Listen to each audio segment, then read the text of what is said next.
कौन कौन सी खुलवाई थी? बोलो बोलो बोलो बोलो बोलो बोलो बोलो बोलो, जल्दी बोलो भाई, अरे जल्दी बोलो, कौन कौन सी 3 फैक्ट्री है?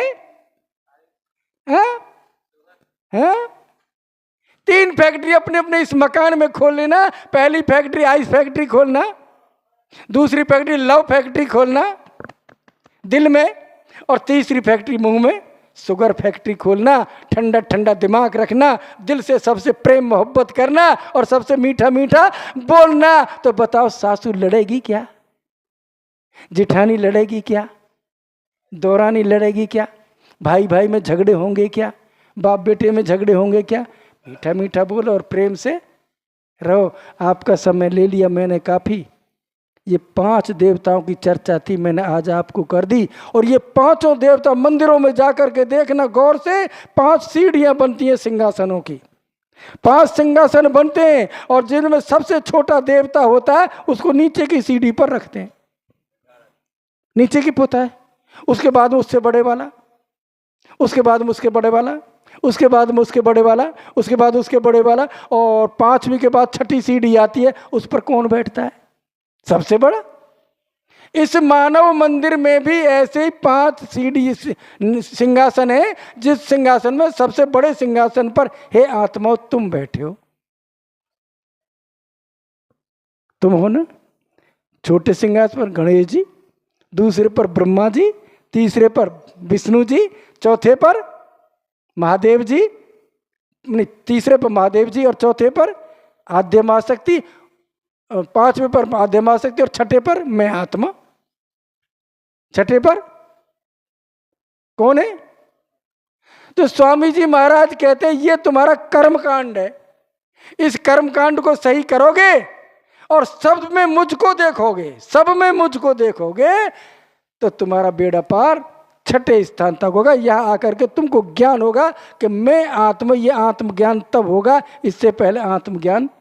जब आत्मा का ज्ञान हो जाएगा तब अंदर अंदर का चलेगा, और वो अंदर वाला ज्ञान जो है परमात्मा की तरफ चलने वाला ज्ञान है। अगली दफे आऊंगा तो सुनाऊंगा, वरना अभी नहीं सुनाऊंगा। अगर सुनना चाहोगे तो आ जाना, नहीं सुनना चाहो तो धक्के खाते। गलत कह रहा हूं मैं? हेलो हेलो, गलत कह रहा हूं भैया? अरे तुम्हें जरूरत पड़े तो आ जाना, नहीं पड़े तो वरना कर्म कांड का जो आज सुनाया इसमें जरूर भी जरूर इनकी पालना करना। प्रेम से बोलो जय गुरुदेव। बाबा जी की बात इस मशीन के द्वारा अच्छी लगी? यूपी में बोलते नीकी लगी, मीठी लगी? तो हमको कोई इलाका छोड़ने की जरूरत नहीं है, अपनी बोली बदलनी है। कौवे की बजाय कोयल जैसी बनानी है, यही अपनों को आनंद आने लग जाएगा और सब कुछ आपको मिलने लग जाएगा। सब्र तो रखो। सबरी नाम की कोई औरत नहीं थी भैया, जो बताते हैं सबरी, वो सबरी नाम की कोई औरत नहीं थी। वो सबरी तुम सब हो। सब्र करो, सब्र करो, सब्र करो। बहुत गई थोड़ी रही, ये भी बीती जाए, ताल भंग मत होइयो कुले दाग। अपन जय गुरुदेव कुल के हैं सभी, अपन सब जय गुरुदेव कुल के हैं, और कुल में दाग ना लग जाए इसलिए हमको अपना लक्ष्य नहीं छोड़ना है। सबसे प्रेम के साथ रहना है, चाहे वो पंकज वाले हो, चाहे तिवारी वाले हो, चाहे कबीर वाले हो, चाहे रैदास वाले हो, चाहे मीरा वाले हो, क्योंकि सब के सब उस परमपिता परमात्मा की अंश सबके अंदर मौजूद है। हमको तभी समदर्शी माना जाएगा, वरना गड़बड़ हो जाएगी। सबके अंदर मेरे मालिक बैठे हैं, सबके अंदर मेरे मालिक बैठे हैं। गौर करना सज्जनों, मैं एक ऐसे इलाके में पहुंच गया, मैं एक ऐसे इलाके में पहुंच गया जहां कोई ये शीशा देखना नहीं जानता था। शीशा था ही नहीं उस इलाके में। ये शीशा मुंह देखते हैं ना, दर्पण, समझ गए? वह था ही नहीं। अब बच्चे से बूढ़े हो रहे थे, दुनिया जा रही थी, जिसने दर्पण देखा ही नहीं, क्या जाने दर्पण क्या होता है। अगर उसके सामने ले जाकर दर्पण रख दे, होगा कुछ? क्या लेना क्या देना? ऐसा ही है। तो एक अंग्रेज जो है उस इलाके में पहुंच गया मेरे भाई, एक अंग्रेज उस इलाके में पहुंच गया, रात को वहां रुका, सुबह स्नान ध्यान के किसान के घर पर, उसके पास दर्पण था, उसके पास दर्पण था। नहाने धोने के बाद उसने अपनी तेल की शीशी निकाली, लगाया तेल और कंघा किया और दर्पण जो था चेहरा वहरा देखा और फिर दर्पण जो उल्टा ऐसे वहां एक दीवार में रख दिया। वो तैयार होकर के चला गया, वो तैयार होकर के चला गया। अब वो तो चला गया, वो पत्नी उनकी किसान की खड़ी हुई और नाश्ता पानी जो था खेत पे ले जाने के लिए पति को जब तैयारी करने लगी, देखा कि ये क्या रखा है।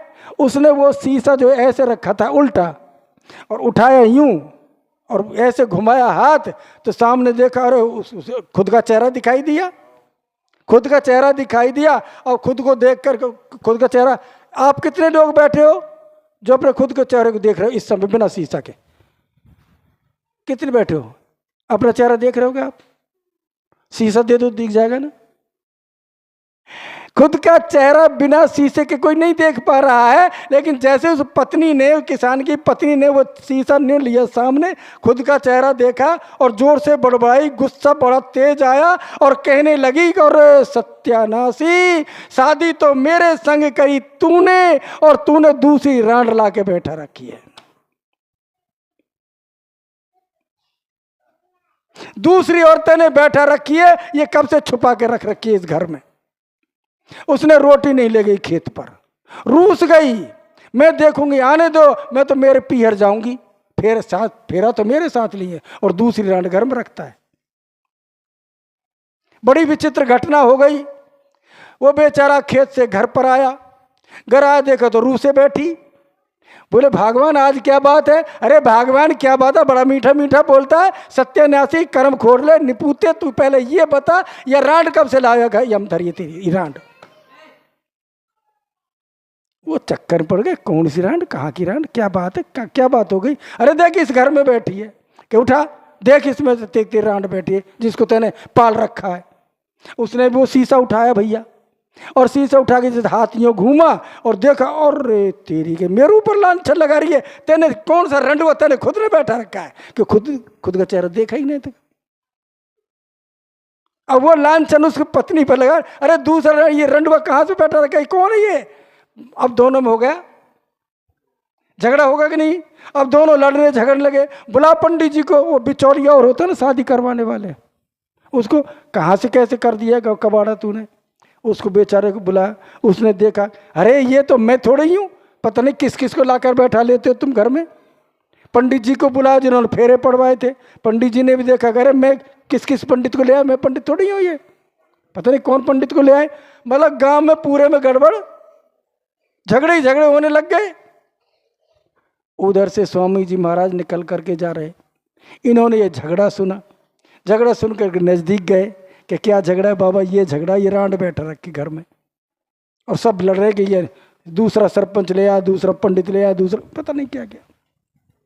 स्वामी जी ने समझ गए, वो तो अंतर्यामी जान सब जानते ही थे।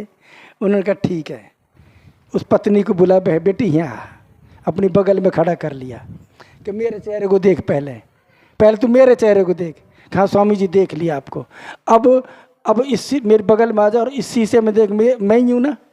हाँ स्वामी जी इसमें तो आप भी हैं और मैं तुझको देख रहा हूँ और तू इस शीशे में देख, तू ही है ना, जैसे मैं इसमें हूँ ऐसे तू भी है ना? कहाँ पर स्वामी जी मैं ही हूँ।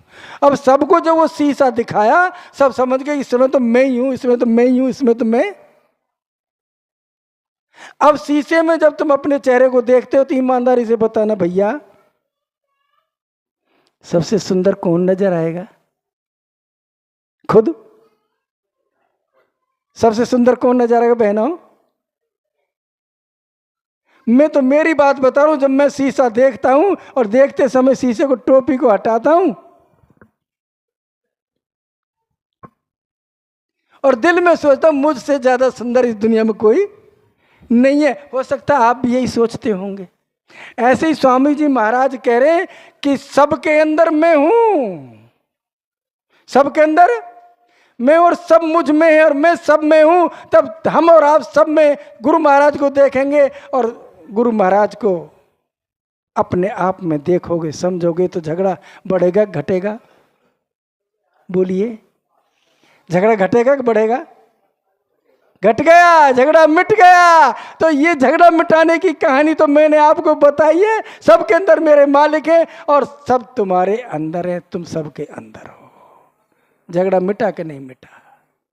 बस ये पका लीजिए, झगड़े खत्म हो जाएंगे और गुरु महाराज की दया बरसने लग जाएगी आपके ऊपर। ये 5 मंजिल पार करके 6ठी मंजिल पर है आत्मो तुम बैठे हो, और इसमें दुश्मन मन को कभी दुश्मन मत समझना, पक्का दोस्त है। बिना मन को साथ लिए अंदर हम चल नहीं सकते। पानी कीचड़ होता है, अब ये रेत पड़ी हुई है, इसमें रेत में पैर रखोगे, पैर गंदे नहीं होंगे, और पानी डाल दीजिए, ये कीचड़ हो जाएगा, पैर रखोगे तो पैर गंदे हो जाएंगे। लेकिन इस कीचड़ को धोने के लिए पानी की ही जरूरत, मन ही कीचड़ करता है और मन ही कीचड़ को धोता है। इसलिए मन को सत्संग रूपी गंगा में स्नान कराओगे, वो कीचड़ भी धुलने लग जाएगा। आज आप प्रतिज्ञा करके जाएंगे, अब की दफ़ा आओगे पूर्णमासी में, जब भी प्रोग्राम बने बीच में, तो आगे की मंजिल जो आपको बताई है 6 के बाद ऊपर की, मैं 14 लोगों की चर्चा बताई थी अभी, आज आपको 6 स्थान बताए हैं। 5 यहाँ से नीचे हैं, 5 यहाँ से और 5 यहाँ से ऊपर हैं। ऊपर के 5 स्थानों का वर्णन आपको सुनने को मिलेगा, और हर मंजिल का जब वर्णन सुनने को मिलेगा, आप स्वयं भी पहुंचने लगेंगे अंदर ही अंदर कि वाकई में इस मंजिल पर हमको आनंद आ रहा है। बहुत हो गया, काफ़ी है, समय आपका काफ़ी हो चुका है। अब प्रेम से बोलो जय गुरुदेव। ज़्यादा बोलूँगा तो आप मुझको गाली देने लग जाओगे, भीतर भीतर, ऊपर से तो नहीं।